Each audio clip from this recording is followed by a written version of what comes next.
salaamaaleykum Sow gars yi ba jàmm ngeen fanaanoo barikalla président de la république Bassirou Diomaye Diakhar Faye démb rendre na hommage wax it ne France la ñu def ca camp Thiaroye le 1er décembre 1944 ak tayef képp la dem aw nit xeexal la ba nga am liberté fay rek des la nga boom leen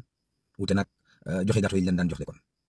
ministre France bi fi France yebal di Jean-Noël Barrot daal ne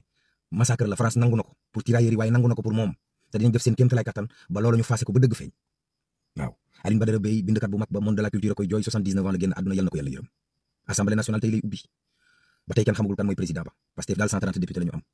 nees ko mën a waxatee coowal loi d'amnistie bi yëngu na de ñi xam yoon ñii nee nañ bu mu ci dal ñii nee nañ nañ ko dindi Aïssata Tall Sall dal ne bu ñu dindee loi d'amnistie bi day tax suñu réew mel ne du nekk état de droit ndax président de la république bi fi nekk ak premier ministre bi loi d'amnistie bi moo leen yóbbu fa ñu ne bu dul woon loi d'amnistie bi du ñu génn kaso état bii fi ne nañu góorgóorlu liggéey bàyyi seen futilité yi ñu def Maître Bamba Cissé tontu ko dal ne ko daan ko laal daan ko lijjanti te daan ko toppatoo ba mu yegg fu mu war a yegg bi ba Bourgi moo ñuy xibaar ne président Macky Sall ay la yëwén bëgg naa ñibbi si Sénégal ndax xamul nag lu ko téye ay daal nee na Marrakech moom lu mu neex Fatick ko daxal ndax moom paysan la kañ lay ñëw président ñëwal na mën la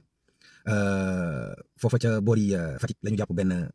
ay trafiquant doon trafic drogue jël benn xale bu jigéen bu am 16 ans doon ko jaay boppam yoon teg na leen loxo ki ñuy wax Nicolas Jackson mu ngay toj Chelsea 8 bii la dugal boole kook nu mu tuddati 3 passes décisives Nicolas Wayi